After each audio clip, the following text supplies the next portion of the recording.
지금부터 25년 무한학 학술대 무한의 19세기 문집 저자들의 인물과 사상을 시작하도록 하겠습니다. 이번 학술대회를 사회를 맡게 된 무한문헌 사무국장 이용식입니다. 인사드리겠습니다. 19세기 우리 시대 상황들, 격변의 시대 상황들 속에서 당시의 시대 정신을 배워보고 어떻게 어려움을 극복하고 계셨는지에 대한 지혜를 배우기 위해서 본 학술대회를 마련하게 되었습니다. 이제 행사를 총괄하시는 오혜경 문화원장님께서 내 예빈 여러분들 소개하고 인사 한 말을 드리도록 하겠습니다. 무한을 더 크게, 내 삶은 더 넓게, 전남 수도의 플랫폼 김산 문신님이 오셨습니다. 큰 박수로 환영합니다. 이호성 군예 의장님도 오셨습니다. 반갑습니다. 무한박씨 대종회장이신 박금배 회장님을 소개합니다. 나주정시 기용공파 종친회 정지성 대표님을 소개합니다. 무한 세건호시 보존위원장 노춘남 위원장님도 소개됩니다.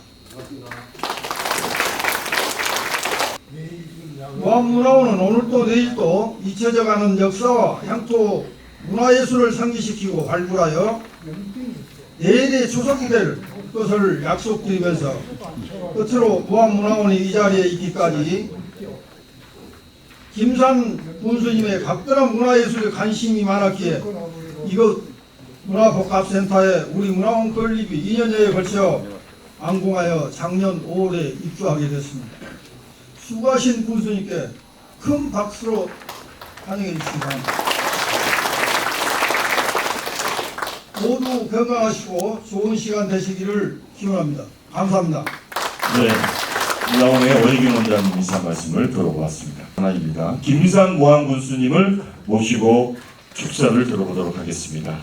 이 새로운 건물에서 특히 우리 문화원이 잊혀져가는 그런 무한군의 역사, 문화 이런 부분들을 이렇게 다시 재조명해 주시고 또 열심히 해주신 데서 어찌하며 감사의 말씀을 드립니다. 오늘은 그 19세기 문집 저자들의 인물과 사상이라는 주제로 이렇게 학술 대회를 갖게 된 데에 대해서 큰 의미를 갖고 또 축하의 말씀을 드리면서 무한학이 제대로 된 그런 후손들에게 물려줄 수 있는 그런 학문이 될 수 있도록 최선을 다하겠다는 말씀을 드리면서 또 여러분들이 건강하셔야 무한학도 제대로 쓴다. 다시 한번 축하를 드리면서 건강하십시오. 고맙습니다. 네, 우리 교수님의 아주 따뜻한 말씀 감사드립니다. 무한군의회의 이호성 의장님께 축하 말씀 부탁드리겠습니다. 오늘 이렇게 열기를 보니까 대단한 것 같습니다.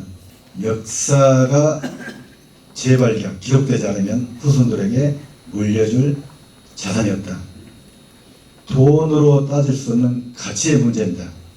그래서 이런 무한학 학술대가 앞으로도 더 지속적이고 더 발전되고 더 많은 예산을 투입해도 아깝지 않다라는 생각을 해봅니다. 그러다 가면은 결국 군수님께서 예산을 더 반영을 더 해주셔야 되는데 여기 계시는 여러분께서 큰 박수 한번 보내주시면 예산을 확보해 주시지 않겠냐 싶습니다. 아무튼 저희 의회에서도 뒷받침을 철저하게 잘 해나가도록 하겠습니다. 단돈 10원도 안 깎겠습니다. 고맙습니다. 감사합니다. 네, 아유.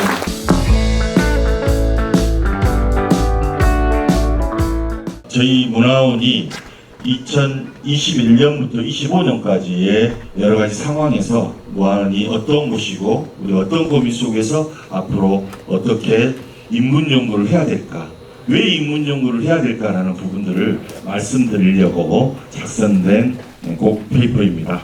이 아우슈비츠 수용소도 독일 나치 수용소인지 아시죠? 유태인들을 감금했던 수용소입니다. 묽은 물을 가지고 티타임을 할 수 있도록 제공을 해줍니다. 근데 이 중에요, 두 가지 부류가 있었다고 하네요. 하나는 이 물을 배불리 마시는 사람, 갈증이 나니까. 그런 사람이 한 분 계셨고요. 한 부류는 뭐냐면 이걸 반만 드세요. 반만 드시고 얼굴도 씻고 자기 손도 씻는 분들. 마지막으로 집계를 해봤습니다. 어떤 분들이 살아남으셨는가. 근데 놀라운 결과가 나왔어요. 이 다 맛있는 동물적 본능을 갖는 분들은 다 돌아가시고요. 마지막에 문화적 본능으로 조금이라도 자기의 풍모와 자기의 가치를 생각하려고 하는 분들이 많이 살아남으셨다는 겁니다. 우리도 아마 장보고와 가장 같은 연합 세력이었다. 그게 바로 요즘 주목하고 있는 게 왕건의 몽탄강 유역입니다. 봉대산성 발굴을 하는데 이 인장이 나왔어요. 이 인장이 작년에 나왔습니다. 아직 학계에 크게 보고가 안 됐습니다. 현산 호력이라는 인장이. 현산이라는 것은 봉대산성에 있는 위치를 현산이라 합니다. 호력인 힘 있는 호시성이 있었다. 호시라는 호적이 있었다는 얘기입니다. 그래서 호시를 찾아봤어요. 놀라운 걸 발견했습니다. 고려시대 때 개국공신 중에 호의라는 분이 계십니다. 또 하나 놀라운 걸 찾아냈습니다. 이건 뭐 아직 제가 본 것이고 몇 사람만 본 것이어서 학계에 발표되지는 않았는데 호의의 세 번째 아들이 아주호씨로 독립을 합니다. 이런 것들이 과연 무엇일까? 라고 하면 답이 나오는 거죠. 이곳은 봉대산성은 해상 세력의 거점이었을 것이다 라는 생각이 드는 거죠. 마주임씨 노천 임상덕이 실하게 당시 변화되는 상황에 중앙과 동일하게 이쪽에 변화되는 것을 맞춰갔다는 것이죠. 이런 것을 보더라도 우리는 변방이 아니라 주도적 세력들이 있었던 곳이다. 중앙과 전혀 떨어져 있지 않았다. 세상의 변동에 숨어 계시는 분이 무안에는 안 계셨다는 것을 우리가 알 수가 있죠. 우리가 백자도 청자도 다 만들었지만 가장 많이 만든 것은 분청이었습니다. 분청의 의미가 우리의 새로운 산물이다. 이렇게 저는 바라봤고요. 이유는 뭐냐면 좋은 흙을 갖고 있기 때문에 그렇게 분청이 발전을 하게 됐습니다. 황토와 갯벌, 생명의 흙이죠. 우리의 황토에 들어오면 무엇인가 다르고 우리의 낙지는 갯벌에 살면 무엇인가 맛있죠. 자, 지도를 보시면 저렇게 된 것 같이 반도사관이 갖고 있었던 중앙정치 중심, 왕권 중심에서 벗어나야 된다는 것이죠. 그래서 해양에서 내륙을 보는 관점으로 바꾸면 역사가 그동안 보이지 않았던 역사들이 굉장히 많이 보이게 됩니다. 다양한 연구 방법이 필요해요. 역사를 항상 기록된 것만 보지 말자. 기억된 것도 있고 그리고 묻힌 것도 있다. 우리가 우리 자신을 해양을 알기 위해서는 이 세 가지를 전체적으로 다 다양한 다면적 방법을 동원해서 공부해야 된다. 이런 부분입니다. 특히나 중국의 절강서 일본 큐슈와 어떻게 보면 3자 네트워크를 한번 해보자. 새로운 전문가를 우리가 채용해서 공직에 넣어서 그 사람이 연구자와 행정을 연결을 해줘야 돼요. 그런 부분들에 대한 안타까움으로 이 몇 가지를 저희가 말씀을 드렸습니다. 이상으로 마치도록 하겠습니다. 네.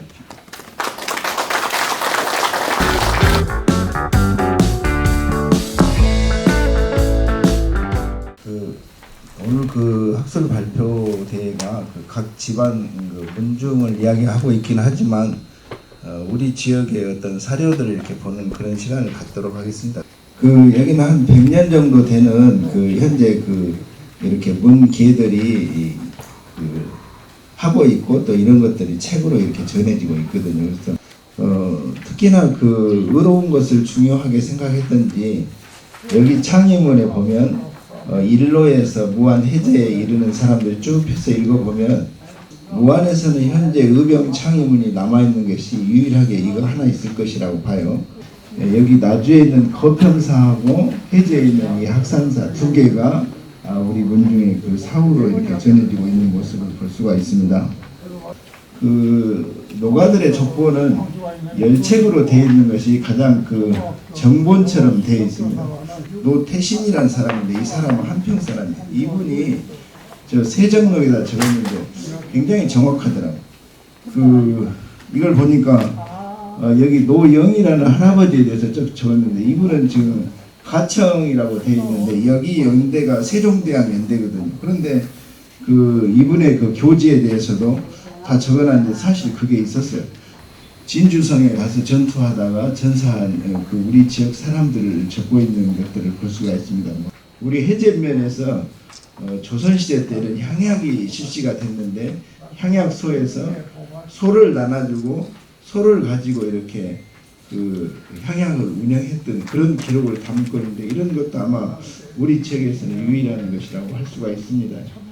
현재 우리가 여기서 보고자 했던 경당문지보고 그 쌍벽을 이뤘던 분은 관란제 노현백인데 이분은 그 새 책으로 이렇게 전해지고 있어요. 근데 이제 이분은 그 지도에다가 그 단을 설치하고 면함 선생님하고 이렇게 협력해가지고 했던 그런 또 훌륭한 분이라고 할 수가 있습니다. 이 금계 노인에 대해서 여러 사람들이 그 논의가 있었는데 특히 그 중에서 우리 신한문화원에서 발간했던 총세록 그런데 그 중에서 좀 주목된 책들이 고주집이라든가 금성시활이라든가 이런 책들을 거의 500년 정도 됐었는데 내용들이 상당히 상세하게 당시 내용을 갖고 있더라고요. 노일상 선생님 쓰는 책 중에서 특이하게 몇 개가 있는데 이 송록정예라는 책은 중국의 이야기를 쭉 언급을 하고 마지막 끝나는 부분에 이 기우만이가 병설을 했어요. 경당 노일상의 책들 종류들이 이런 정도가 현재는 전해지고 있습니다. 뭐 간독이라든가 이런 책들. 연재 선생한테 본인이 학습했던 내용들을 이렇게 담고 있어요. 그래서 거기에 보면 서문을 좀 참고가 될 것 같아서 실었고 송철원이라든가 송정언이 그리고 동해 김문희 이런 분들하고 이렇게 크게 교류를 하고 있었구나 이렇게 볼 수가 있습니다. 그래서 이상으로 줄이도록 하겠습니다. 감사합니다. 네.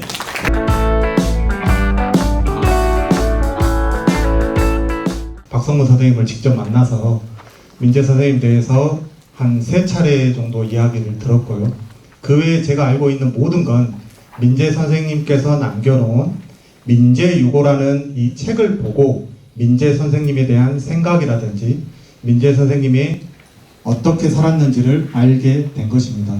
민재 선생님이 여러 가지의 생애가 남아져 있는데요. 제가 오늘 거론할 부분은 오로지 민재 선생님이 학문을 형성하는 그 과정에만 중점으로 삼았습니다. 가장 중요한 것은 저는 학문 수용자라고 했는데요. 민재 선생님은 총 5분의 스승님을 모셨습니다. 첫 번째는 죽포 박기종이고요. 두 번째는 지제 김은입니다. 그 다음에 중암 김평묵입니다.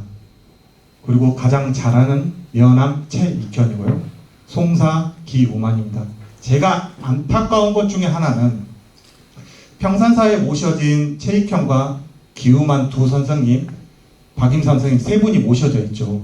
이 3분이 모셔져 있는데 사실 실질적으로 박임상 선생님이 글로써 공부를 배운 사람은 최익현 선생님하고 기우만 선생님은 아닙니다.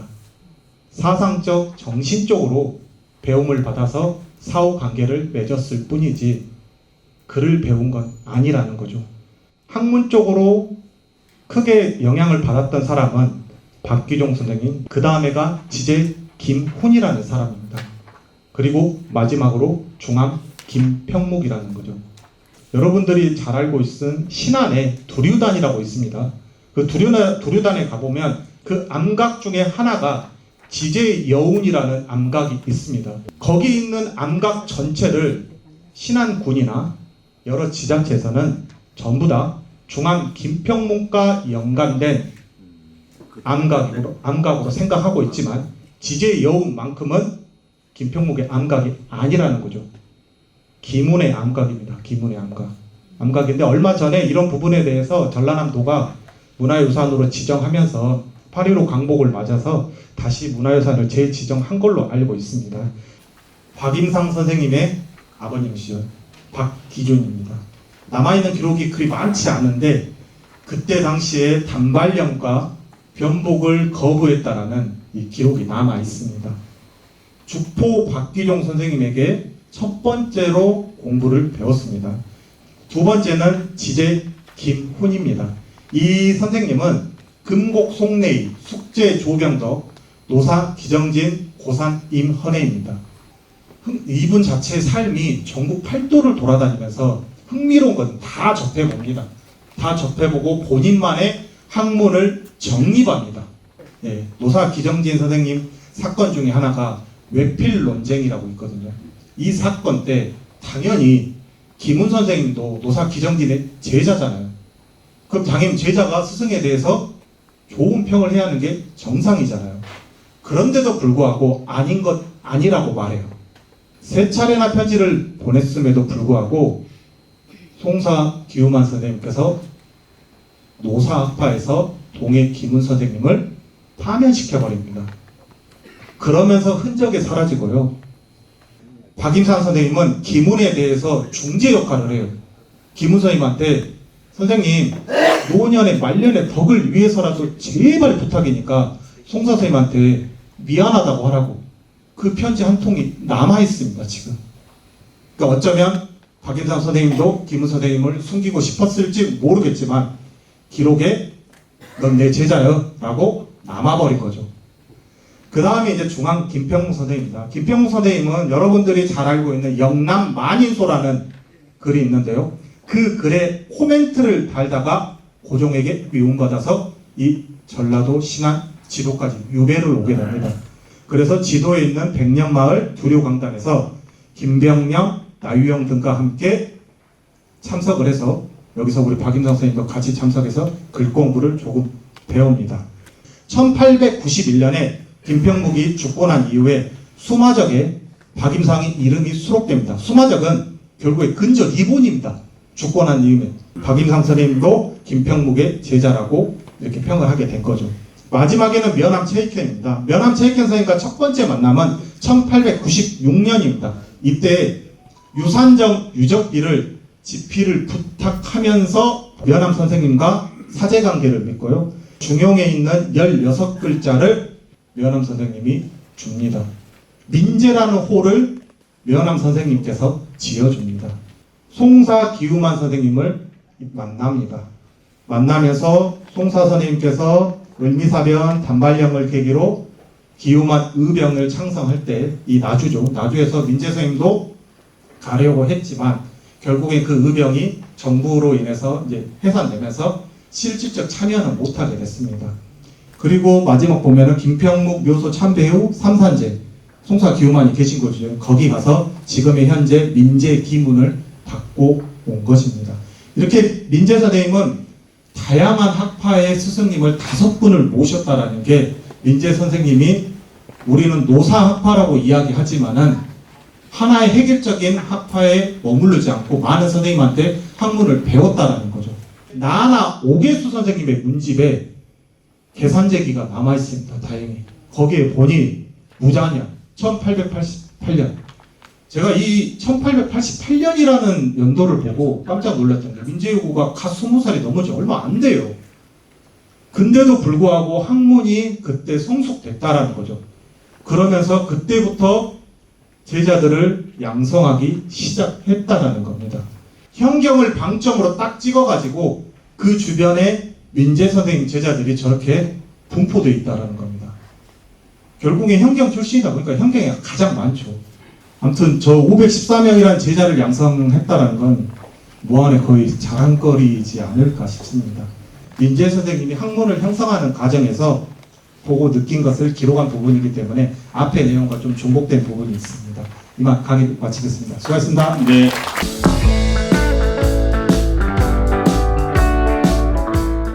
저는 이제 우리 만선 선생을 그냥 받는 어떤 유학 사상, 그다음에 불교에 대한 인식을 한번 살펴봤는데 왜 불교에 대한 인식을 다뤘냐면은 지금 그 성담 송환기 선생이라고 송시열을 아주 어떤 제자인데 또 문중도 되고 근데 이 송환기 선생의 어떤 학문 영향을 우리 그 만성 선생의 증조부가 받습니다. 그래서 증조부, 조부, 아버지로 이어지고 이게 그 만성 선생한테 이어지는데 성담 선생의 그 불교가를 보면은 벽 2단론, 2단을 배척한다 그런 이야기입니다. 그래서 고려 초에 고려 말에 그 불교를 배척했던 이문정이라는 사람의 글을 인용해가지고 본인의 불교관을 드러냈었다.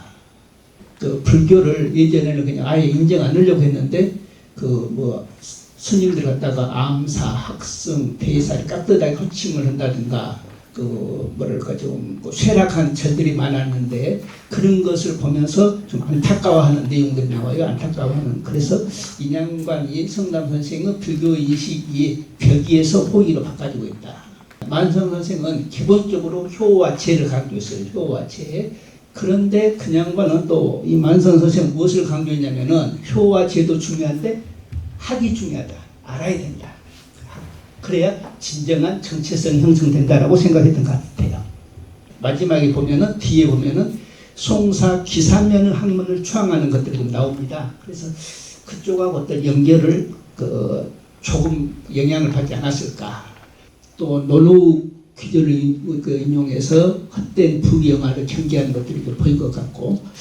그래서 저는 저거 뭐 명당자를 찾으려고 막 자기 지인들이 하는 거 보고 아마도 그 일제에 빌붙어 가지고 일신의 영단을 깬 놈들이 많으니까 그런 것을 경계하지 않았을까 이런 생각이 들었고, 불교에 대한 만성의 인식을 보면은 지금 세상 사람들이 불교에 자꾸 빠져 있는 거 이거 문제가 많다. 마지막으로 역사 인식입니다. 시나 묘발에 그의 그 역사 인식이 드러나는데 사만이란 말을 해요. 사만은 중심이 만인데 그 역사를 이 양반이 가지고 있었다는 얘기예요. 만의 중요성을. 그러니까 그 앞에 세 줄은 원색이를 엄청 칭찬했어요. 그런데 기억에 보면 뭐라고 했냐면은 대군의 수치가 있었고 황제를 배반했다 이 말이에요. 배반했고 우리 만선 선생이 원색이를 칭찬은 같지만 자세히 보면은 원색이 내 이놈은 나쁜 놈이야. 넌 나중에 역사에 제대로 평가받을 거야. 이런 것을 담고 있다는 얘기입니다. 넷째 줄에 일제의 국권 피탈을 정면으로 거부하고 자주식을 표출했다. 성리학은 명분을 집착하지 않았다. 이런 시대의식을 관통하고 있었기 때문에 만선 선생을 따르는 제자들이 많았다. 저는 이렇게 보고 있습니다. 이상입니다. 네, 감사합니다.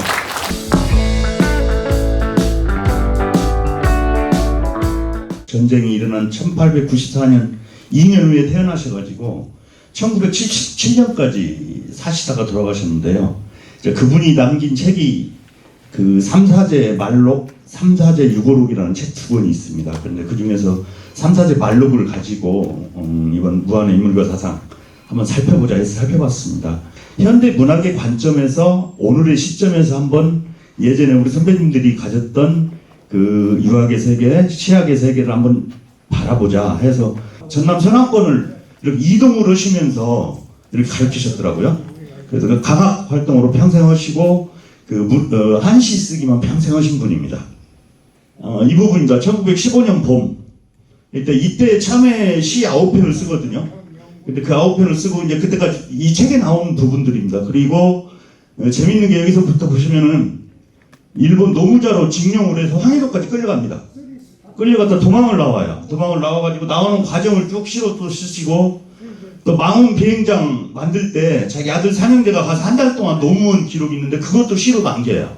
그것도 남기고 자경 40, 30 쓰기도 하고, 영주 이건 본인이 술을 즐기셨던 모양이에요. 근데 술을 보내버리겠다 이런 시도 쓰기도 하고, 나하고 또 55세에 6.25 전쟁이 터져가지고 여기에서도 힘든 본인의 이 체험 같은 것들을 시로 남기기도 하고요.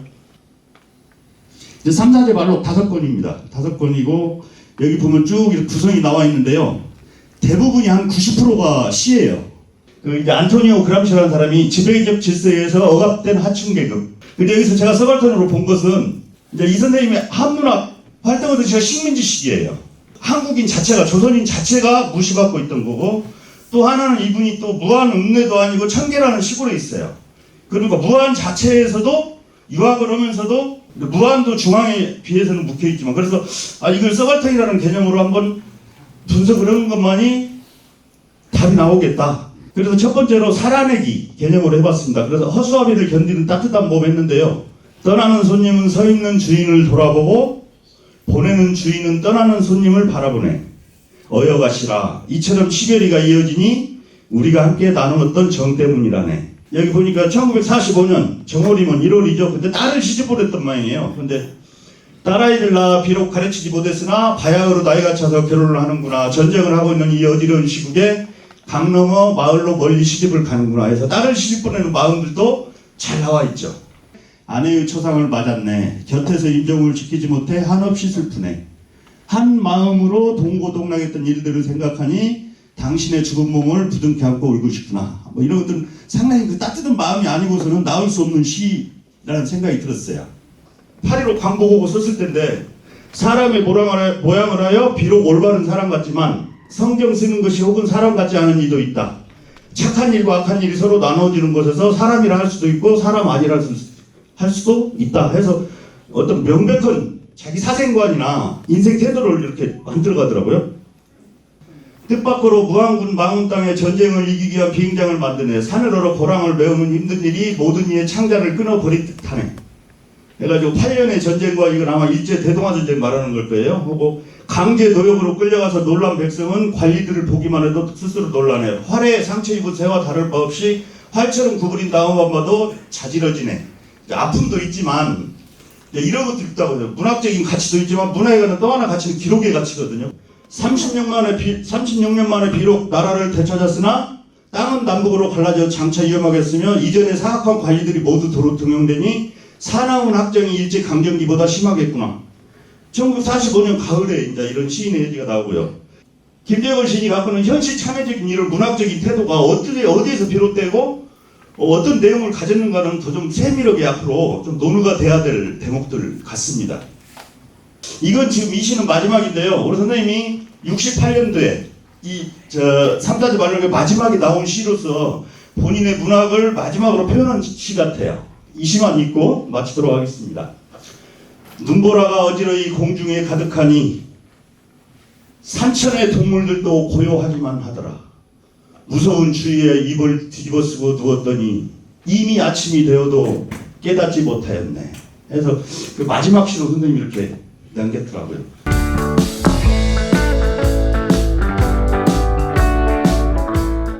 예, 우선 인사드리겠습니다. 목포대학교에 재직하고 있는 나영훈입니다. 다시 한번 인사드립니다.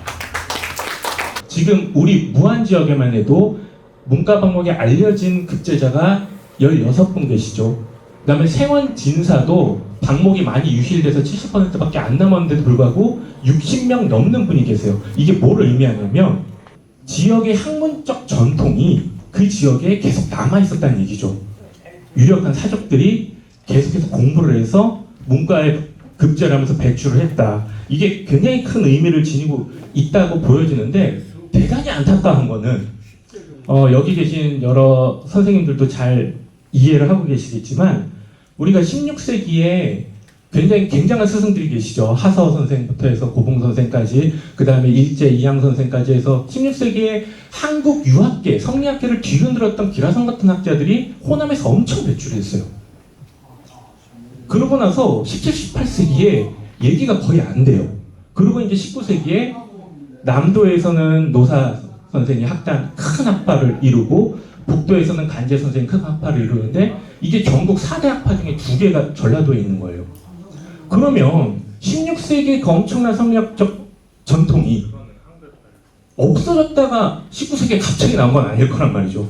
17, 18세기에 이 지역에 계신 학자분들이 분명히 있다. 근데 있죠. 지금 그래서 더러버 존재 선생도 그렇고 오늘 우리 무안 지역에서 제일 유명하신 분 중에서 노촌 임상덕 선생도 계시고 17세기에 있는데 이게 잘 안 알려졌다는 거예요. 오늘 우리 학술대의 주제인 병장 선생, 민재 선생, 만성 선생, 삼사 선생 다 19세기의 기라성 같은 분들인데 이제 처음 알려졌다는 거죠. 그래서 앞으로 무안학이 호남학과 아울러서 호남의 17, 18세기의 유학자들을 재발굴할 필요가 있고 그걸 할 수 있는 역량과 자료들이 충분히 갖춰져 있다는 것을 제가 오늘 이 자리에서 느꼈다. 오늘 너무 좋은 기회가 돼서 이 학술대를 기획해 주신 선생님께 굉장히 감사하다는 말씀드리고 첫 번째 주제 발표를 한 그 노교육 선생님이 해지면 장춘 5원에서 노일상의 문집 단행과 관련된 그 주제를 호남 의병연구소의 김용철 선생님께서 약정 토론을 우선 진행을 하도록 하겠습니다. 예, 부탁드리겠습니다.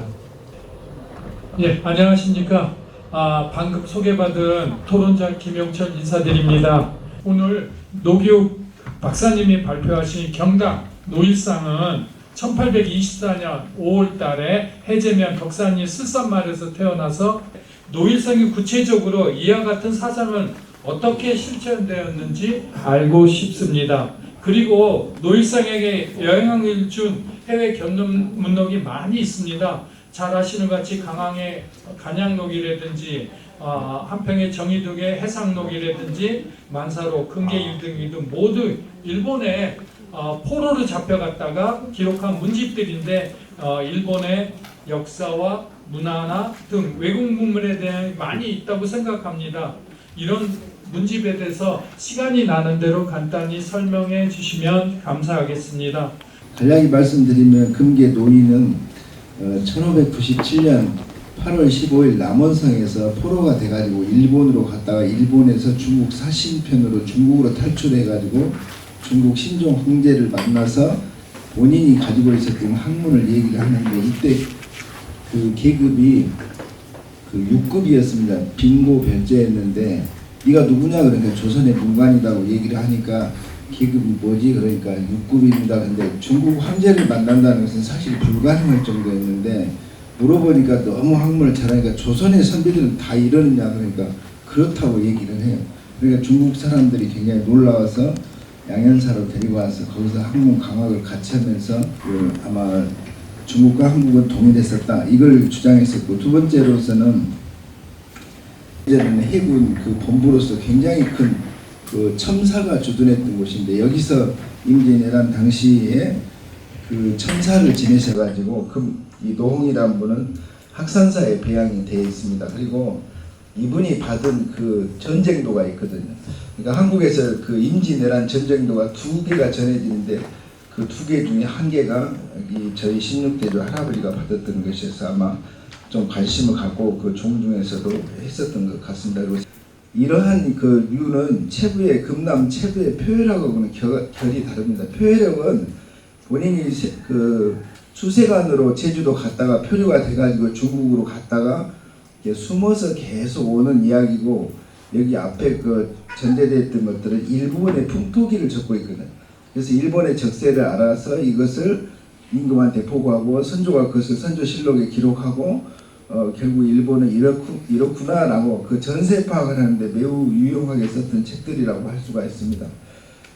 뭐 앞으로 또 우리 무한의병사를 하면서도 더 관심을 갖도록 하겠습니다. 감사합니다. 네, 감사합니다. 방금 굉장히 좋은 말씀을 하셨는데 노교육 선생님 앞서 발표에서 소개해 주신 자료들이 정말 보물급 자료들이 많더라고요. 조선시대가 전공자 입장에서 봤을 때 그 자료들이 다 이제 제대로 연구가 되면 훨씬 더 이제 무한에 대해서 많은 사실들이 밝혀질 거라고 생각을 합니다. 두 번째 주제 발표였던 민재 박임상의 삶과 한시고찰에 대해서 한국학 호남진흥원의 김성희 선생님께서 약정 토론을 진행해 주시겠습니다. 안녕하십니까. 한국학 호남진흥원 김성희입니다.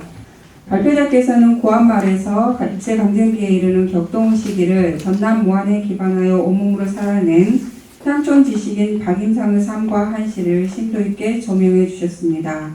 특히 중앙 중심의 거대 담론에서 벗어나 한 지역 지성인의 내면 세계와 시대적 역할을 강학 계승, 개방적 학문 수용, 강학을 통한 실천이라는 3가지 축으로 분석하였습니다.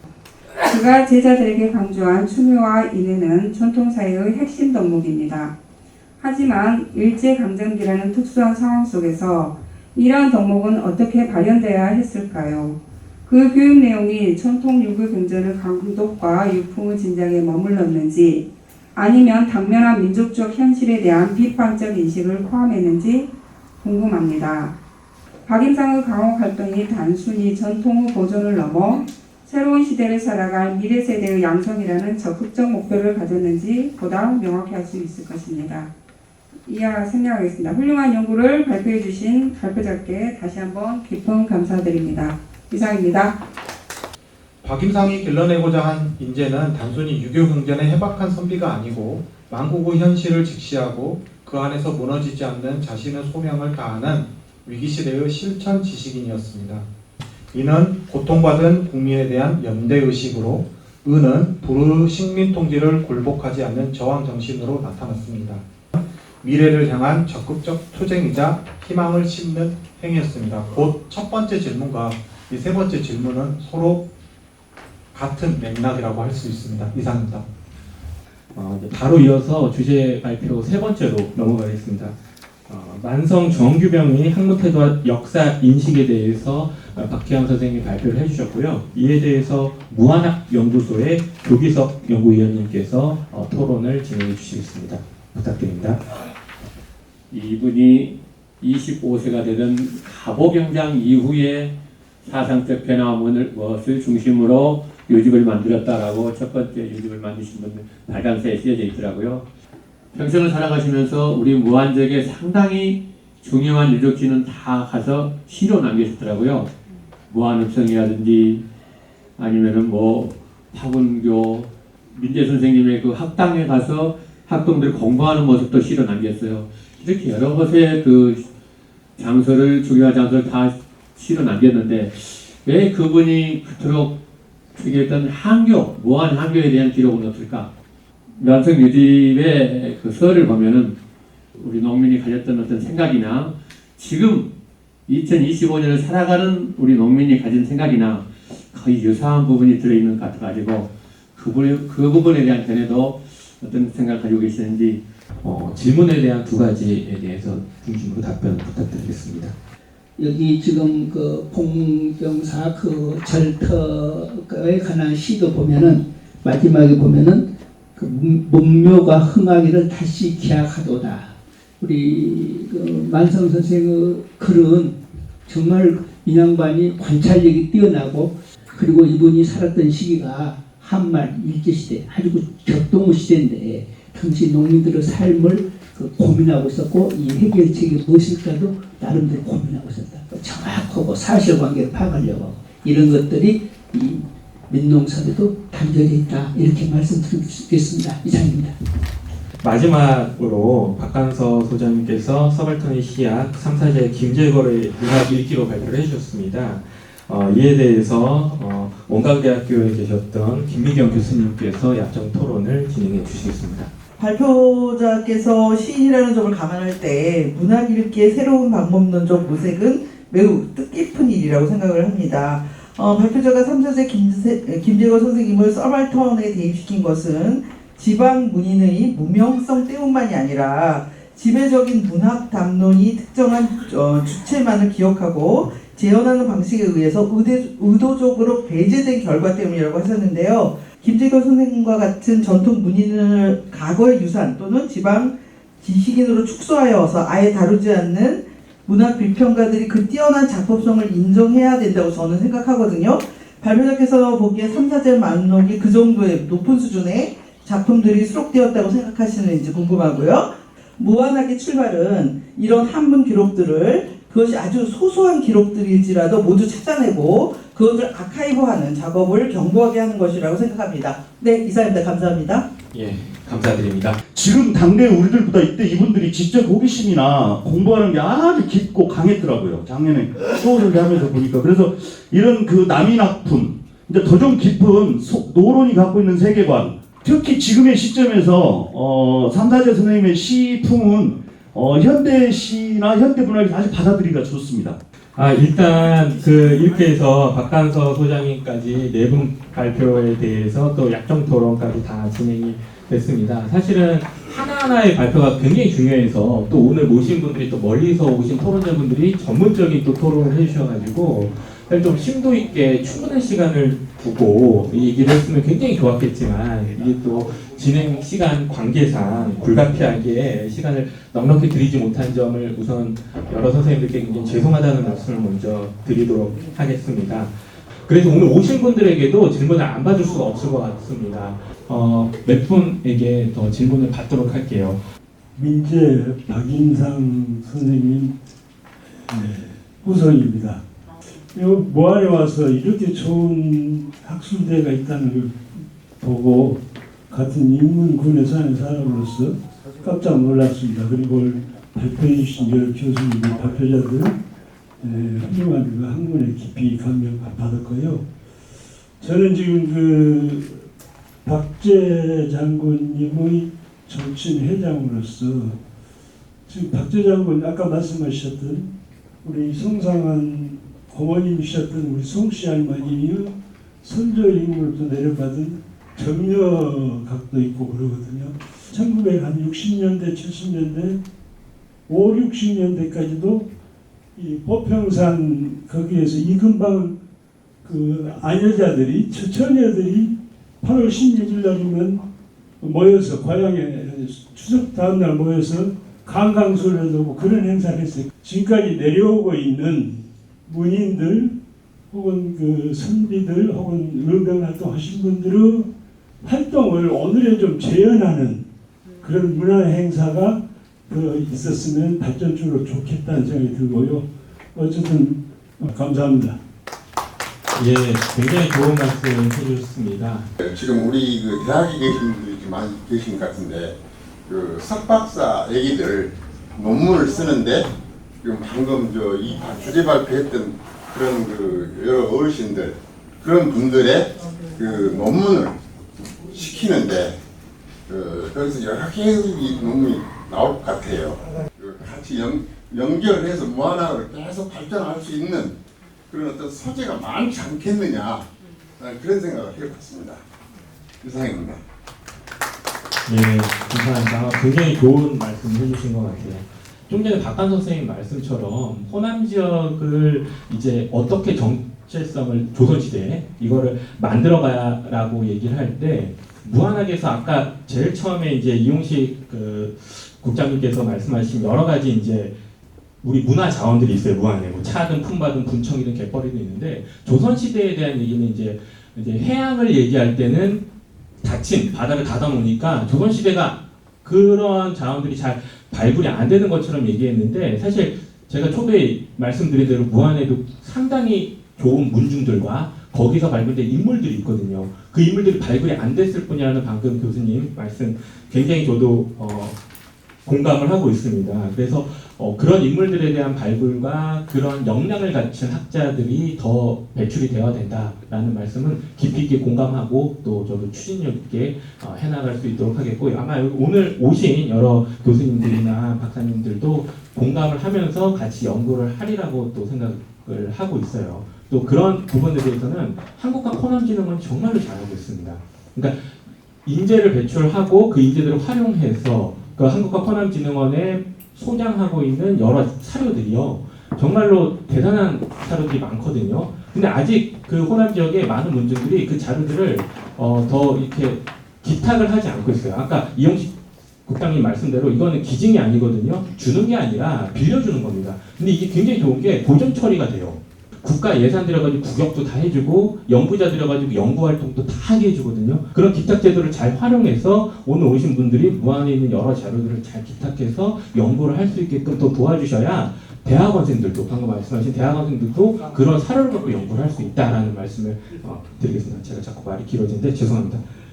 지금까지 굉장히 장기간 동안 오늘 2025년 무한학 학술대에 무한의 19세기 문집 저자들의 인물과 사상에 대해서 살펴보는 시간이었습니다. 오늘 발표해 주시고 토론해 주시고 오늘 참석해서 들어주신 분들 그리고 이 학술대회를 기획해 주신 무한문화원의 여러 관계자분들께 굉장히 감사를 드리면서 오늘 학술대회를 마치도록 하겠습니다. 이상입니다. 네, 감사합니다.